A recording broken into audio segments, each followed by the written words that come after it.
ఉన్న బంగారాన్ని విడిపించి ఆ రోజు ఆన్లైన్ రేటుకే మేము కొంటాం. Sharma gold company. నమస్తే.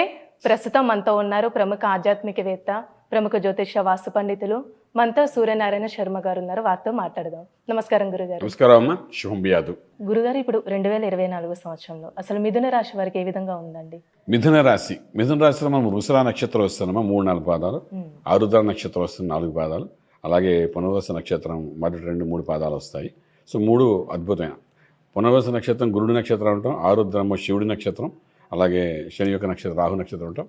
సో ఈ 3 నక్షత్రాలకు సంబంధించిన వాళ్ళకి ఎలా ఉంటున్న విషయానికి వచ్చినప్పుడు ఏంటంటే ఫస్ట్ హాఫ్ తీసుకుందామండి. ఎందుకంటే ఒక గురుడు మారుతున్నాడు 4 నెలల తర్వాత. గురుగ్రహం అంటే బృహస్పతి, మిగిలిన రాహు శని ఈ 2 మాత్రం యాజ్ ఇట్ ఈజ్ అలా ఉంటున్నారు. కాబట్టి ఈ బృహస్పతి ఏకాదశంలో ఉన్నాడు యాజ్ ఆన్ టుడే. అంటే లాభం ఇచ్చే ప్రదేశంలో ఉన్నాడు. మనం ఫిల్టర్ చేసుకుందాం. ఎలా చేసుకుందాం అంటే ముందు భాగ్యంలో శనీశ్వరుడు కూర్చున్నాడు మిథున రాశి వారికి. భాగ్యం అంటే భాగ్యాధిపతి భాగ్యంలో ఉన్నాడు. 9th lord is 9th house, fine. 8th lord కూడా వాడు 9th హౌస్లో ఉన్నాడు. సో ఎక్కడైతే శనీశ్వరుడు కూర్చున్నాడో అది వాడు సొంత ఇంట్లో ఉన్నాడు కాబట్టి సంవత్సరం అంతా అక్కడ ఉంటాడు. కాబట్టి ఈ భాగ్యము అనేసి 9th హౌస్ అంటే ఎడ్యుకేషన్ గురించి చెప్తుంది, 9th హౌస్ అంటే తండ్రి గారి గురించి చెప్తుంది, 9th హౌస్ అంటే విదేశయానం గురించి చెప్తుంది. వాళ్ళ యొక్క లైఫ్ ఎలా ఉంటుంది, విదేశాల్లో వెళ్ళి చదువుకోని వాడు విద్యార్థులు ఉంటారు, సెటిల్ అవ్వాలనుకునే వ్యక్తులు ఉంటారు, వాళ్ళకి ఎలా ఉంటుంది చెప్తుంది. ఇలాగా సాటర్న్ ఎప్పుడైతే అక్కడ 9th హౌస్ వచ్చాడో ఈ యొక్క ఎడ్యుకేషన్లో చేంజెస్, తర్వాత హయ్యర్ ఎడ్యుకేషన్ కోసం వెళ్ళాలనే ప్రయత్నం కానీ, అది విదేశాలకు వెళ్ళాలని చేసే ప్రయత్నం కానీ, వీటన్నింటిలో ఒక మూమెంట్స్ వచ్చే అవకాశం అయితే మనకు కనబడుతుంది. అంటే న్యూ థింకింగ్ అన్నమాట, లైఫ్లో న్యూ థింకింగ్ అనేది కనబడుతుంది అన్నమాట. ఆ థింకింగ్ చేసుకుంటూ ముందు వెళ్ళ చేసే ప్రయత్నంలో కొంత సక్సెస్ కనబడుతుంది అన్నమాట. అలాగే అక్కడ సాటర్న్ 9th హౌస్లో కూర్చున్నాడు. 9th హౌస్లో ఉన్నాడు అంటే డెఫినెట్గా 9th హౌస్ అబౌట్ ఫాదర్ ఉంటాం.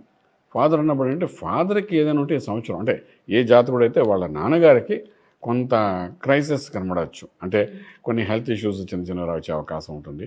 అంతకంటే మనకు మేజర్గా మనకు ఇబ్బంది పడే విషయం అంటే ఫాదర్ కొంచెం ఇల్ హెల్త్ ఉండడం, ఫాదర్ కోసం ఖర్చు పెట్టడం, ఆ మెడికల్ ఖర్చు పెట్టడం, ఆ స్ట్రెస్ మనం తీసుకోవడము, ఇవన్నీ మనకు సాటర్న్ వల్ల జరుగుతుందన్నమాట. ఇక 9th హౌస్లో ఉన్న అదృష్ట స్థానం అంటారు, భాగ్యస్థానం అంటాం.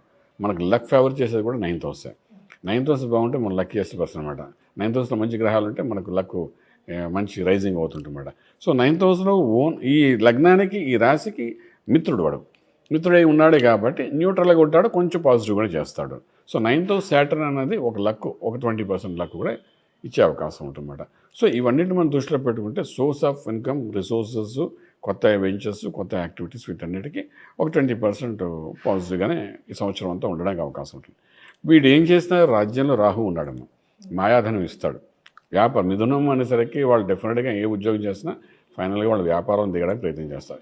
ఈ సంవత్సరం స్పెసిఫిక్గా వ్యాపారం చేసేవాళ్ళు ఎవరైతే ఉన్నారో వాళ్ళ గురించి చెప్పాల్సిన విషయం ఏంటంటే రాజ్యంలో రాహు ఉన్నాడు. రాజ్యం అంటే వ్యవసాయ క్షేత్రం, ఇందాక మనం మాట్లాడుకున్నట్టుగానే ప్రొఫెషనల్ ప్లేస్. అక్కడ రాహు ఉంటే మాయాధనం ఇస్తాడు. అంటే మోసపూరితమైన కాదు, మాయాధనం. మాయాధనం అంటే ఏంటి అంటే మనం 10 రూపాయలు కష్టపడితే 100 రూపాయలు రావడం.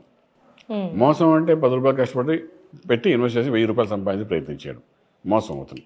ఇదేంటంటే 10కి 20 రావడం అనేది నార్మల్, వ్యాపారస్తులు అందరూ చేస్తారు. ఇది వ్యాపారంలో కనబడుతుంది. సో మనం చెప్పాలనుకున్న విషయం ఏంటంటే ఇక్కడ ఉద్యోగస్తులు ఎవరైనా ఉంటే రాహు రాజ్యంలో వచ్చాడు కాబట్టి ఉద్యోగంలో ఇంక్రిమెంట్తో పాటు సైడ్ ఏదైతే బెనిఫిట్స్ రావడం, కమిషన్స్ అనుకోండి, లేకపోతే ఇన్సెంటివ్స్ అనుకోండి, లేకపోతే ఎడిషనల్గా సైడ్ ఇన్కమ్ ఒకటి ట్రేడింగ్ చేసుకుంటే సైడ్ ఇన్కమ్ రావడానికి అనుకోండి. ఈ మిథున వాళ్ళు ఎప్పుడు 2 ద్విస్వభావం కలిగిన వ్యక్తులు వాళ్ళు ఏంటంటే ఒక సంపాదనతో ఖుషీగా ఉంటారు. వాళ్ళకి పక్కన ఏదో దొరకాలి. ఇప్పుడు మనం చూస్తారా, మన పల్లెటూరు వెళ్ళినప్పుడు దొంగతనంగా కోసుకున్న మామిడికాయ అంటే సరదా పడతాం, కొనుక్కుని వస్తుందని ఇంట్రెస్ట్ చూపించుకొని మనం కొట్టుకుని వస్తే బాగా సరదా పడతాం. అలాగే వీళ్ళు ఏంటంటే మిథున వాళ్ళు డెఫినెట్గా వాళ్ళు ఏదో ఒక సైడ్ ఇన్కమ్ కోసం గట్టిగా ఆలోచన చేస్తుంటారు. ఆ ఆలోచనలో సక్సెస్ అవుతారు. ఫర్ ఎగ్జాంపుల్ ఒక ఐటీలో వర్క్ చేస్తున్నాడు, వాడు సైడ్ ఇంటి దగ్గర చిన్న మినీ హోటల్ ఏదో ఫాస్ట్ ఫుడ్ సెంటర్ పెట్టాలనుకుంటున్నాడు, సరదాగా పెడితే సక్సెస్ఫుల్ అవుతున్నారు. ప్రాబ్లం లేదు. Specially food industry, pharma industry, agriculture industry, తర్వాత మీడియా రంగం వాళ్ళు, అలాగే మన ఫిల్మ్ ఇండస్ట్రీ వాళ్ళు, ప్రొడ్యూసర్, డైరెక్టర్, మొత్తం అందరికీ వీళ్ళందరూ, అలాగే ట్రేడింగ్ చేసేవాళ్ళు, బంగారం వ్యాపారం చేసేవాళ్ళు, వీళ్ళందరికీ కూడా ఈ సంవత్సరం రాజ్యంలో రాహు ఉన్నాడు కాబట్టి మూలధనం అంటే గ్రాస్ ప్రాఫిట్స్, గ్రాస్ ఇన్కమ్ అనేది హెవీగా ఉండడానికి అవకాశం ఉంటుందన్నమాట. అలా ఉంటుంటే అక్కడ నుండి లాభంలో గురుడు వచ్చి ఉన్నాడు. లాభంలో ఉంటాడు ఫస్ట్ 4 మంత్స్. ఫస్ట్ 4 మంత్స్ అంటే మన ఏప్రిల్ వరకు మనం అనుకున్నాం కదా, ఏప్రిల్ వరకు మేషం ఉంటాడని. అది లాభస్థానం అవుతుంది నిజానమాట. ఉంటే ఏంటంటే వీడు చేసిన దాంట్లో ఒక ప్యూరిఫైగా అసలు ప్రాఫిట్స్ ఎంత అన్నది వాడు క్లియర్గా చూపిస్తాడు, ట్రాన్స్పరెంట్గా చూపిస్తాడు గురుడు. సో మనకు భాగ్యము, రాజ్యము, లాభము 3 బాగున్నాయి కాబట్టి డెఫినెట్గా వాళ్ళకి ఫస్ట్ 4 months అనేది ఏ గుడ్ టైం అని చెప్పచ్చు. నెక్స్ట్ 4 months దగ్గర 4 months తర్వాత వచ్చి 8 months ఏంటంటే 12వ ఇంట్లో గురుడు వచ్చి కూర్చుంటాడు. అది వాడు శత్రుక్షేత్రంలో కూర్చుంటాడు. ఈ రాశి వాడికి సపోర్ట్ చేయడం వాడు దేనికిను. సో ఏంటంటే రాంగ్ క్యాలిక్యులేషన్స్ వేయడము, రాంగ్ ఐడియాస్ ఇవ్వడము, ఇచ్చి దానికోసం ఖర్చు పెట్టించడం, తర్వాత రిలైజ్ అవ్వడము, ఇవన్నీ ఏప్రిల్ నుండి చూపిస్తుంటాడు. సో మనకి ఏంటంటే ఫస్ట్ 4 months ఎస్టాబ్లిష్మెంట్ ప్రాపర్గా చేసుకోగలిగితే మిథున రాశి వాళ్ళు డెఫినెట్గా ఆ ఎస్టాబ్లిష్మెంట్ చేసిన దాన్ని కంటిన్యూస్గా 8 months ఉండగలిగితే they are into very much profitable place. ఎందుకంటే ఈ 3 planets సినిమా అంతా చూపిస్తాయి ఈ సంవత్సరం అంతా. ఏది సినిమా అంటే ఈజీగా అర్థమవుతుంది చెప్పానంటే రాహు, శని అండ్ బృహస్పతి. మిగిలిన వాళ్ళు ఇఫ్సార్ బర్త్లా ఉంటాయి, ఈ 3 మాత్రం కన్ఫర్మ్గా చూపిస్తాయి. సో వీళ్ళ యొక్క ట్రాన్సిట్ అలా ఉంది కాబట్టి మనం డెఫినెట్గా ఫస్ట్ 4 months మంచి ఎస్టాబ్లిష్ చేయాల్సిన అవకాశం ఎంతనా వీళ్ళకుంటే చెప్పగలుగుతాము. అలానే ఇప్పుడు నిరుద్యోగులు ఉంటారు కదండి, ఉద్యోగం లేని వాళ్ళకి ఈ సంవత్సరంలో అంటే వచ్చే ఛాన్స్ ఉందంటారా? నిరుద్యోగులకి ఏంటంటే చిన్న లాటరీ తగిలినట్టు అవుతుందండి. కానీ మెయింటైన్ చేయగలిగితే 4 months ఇప్పుడు చూస్తే ప్రొవిజన్ పీరియడ్ అంటారు, ఏదో చిన్న ఉద్యోగ రంగం 3 నెలలు కరెక్ట్గా చేస్తే పర్మనెంట్ చేస్తాం 6 నెలలు అంటారు. అలాంటివి కొన్ని అవకాశాలు దొరుకుతాయి. ఎందుకు రాహు రాజ్యం ఉన్నది దొరుకుతుంది. సో ఇంటలెక్చువల్ ప్లానింగ్తో వాళ్ళు సక్సెస్ఫుల్ అవుతారు, డెఫినెట్గా ఎస్టాబ్లిష్ చేసుకుంటారు. సో డెఫినెట్గా ఈసారి మంచి మూమెంట్ వస్తుంది చెప్పడానికి అవకాశం వాళ్ళకి. అలానే ఇప్పుడు వివాహ ప్రయత్నాలు చేస్తున్న వాళ్ళకి కూడా అండి ఈ ఇయర్లో అసలు ఏ విధంగా ఉండొచ్చు అంటారు? కొంచెం న్యూట్రల్గా ఉంటుంది మా వివాహ వ్యవస్థ కోసం. అంటే మనం ఒక్కొక్కసారి వివాహ వ్యవస్థకు మధ్యవర్తిత్వం వహించి నడుపుతాం కొన్ని, తర్వాత మన పిల్లలకి చేయాలనే ఉద్దేశంతో ప్రయత్నాలు మొదలు పెడతారు కొన్ని. ఈ ప్రయత్నాలు మొదలు పెడతారు కానీ గురుబలం అనేది కొంచెం తక్కువగా వీలుకుంటారన్నమాట. గురుబలం తక్కువ ఉన్నప్పుడు ఏంటంటే కొంచెం మనం నిదానంగా ఉండడం అవసరం ఉందన్నమాట. నేను చాలామంది చెప్తుంటాను ఏంటంటే గురుబలం ఉందా, ఈ సమయంలో పెళ్లి సంబంధాలు చూడొచ్చా చూడకూడదా అని చాలామంది మనకు అడుగుతుంటారు.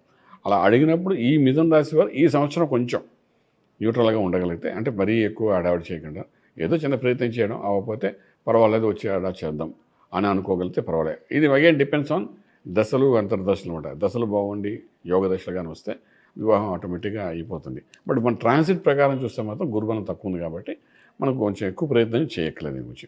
అలానే ఈ రాశి వారికి ఆరోగ్యం పరంగా ఏ విధంగా ఉండొచ్చండి? ఆరోగ్యం అంటే ఇప్పుడు 6 ఇంట్లో ఇప్పుడు ఆల్రెడీ కుజుడు ఉన్నాడు వాళ్ళకి. ఈ సంవత్సరం వృశ్చికంలో వచ్చి ఉన్నాడు కాబట్టి ఇంకా కంటిన్యూస్ వాడే అలర్ట్ చేయాలి ఉంటే. So exit part of the బాడీలో వాళ్ళకి ఇబ్బంది కలుగుతుంది. ఎగ్జిట్ అంటే ఇది ఎంట్రీ, ఎగ్జిట్ అంటాం.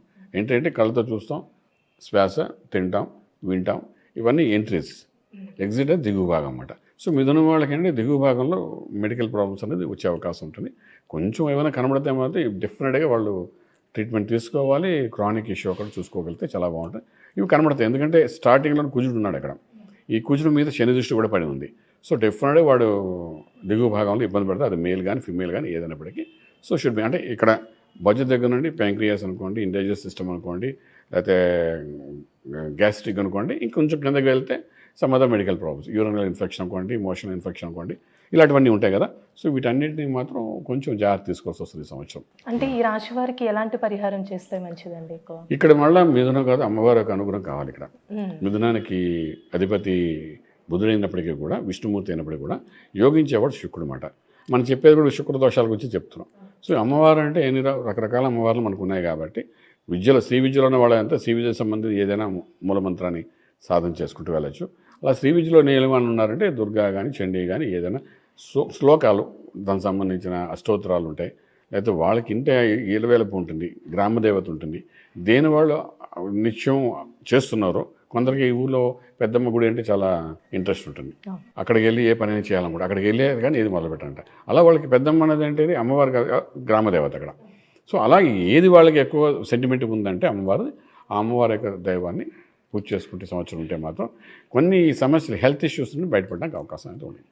చాలా చక్కగా తెలియజేస్తారు గురుగారు, ధన్యవాదాలు. శుభం బియాది. చూసారు కదండి, ఈ 2024 సంవత్సరంలో మిథున రాశి వారికి అసలు ఏ విధంగా ఉంటుంది, అలానే ఈ రాశి వారికి ఎలాంటి పరిహారం చేస్తే మంచిది గురువుగారు మాటల్లో మనకి తెలియజేశారు కదా. అలానే మీ జాతకానికి సంబంధించి కానీ మీ ఇంటి వ్యాపార వాస్తుకు సంబంధించి ఎలాంటి విషయాలైనా మీరు తెలుసుకోవాలనుకుంటే స్క్రీన్ మీద కనిపిస్తున్న నెంబర్కి కాల్ చేసి గురువుగారిని సంప్రదించవచ్చు. ఇలాంటి విశేషమైన అంశాలతో మళ్ళీ మీ ముందుంటాను. ధన్యవాదాలు.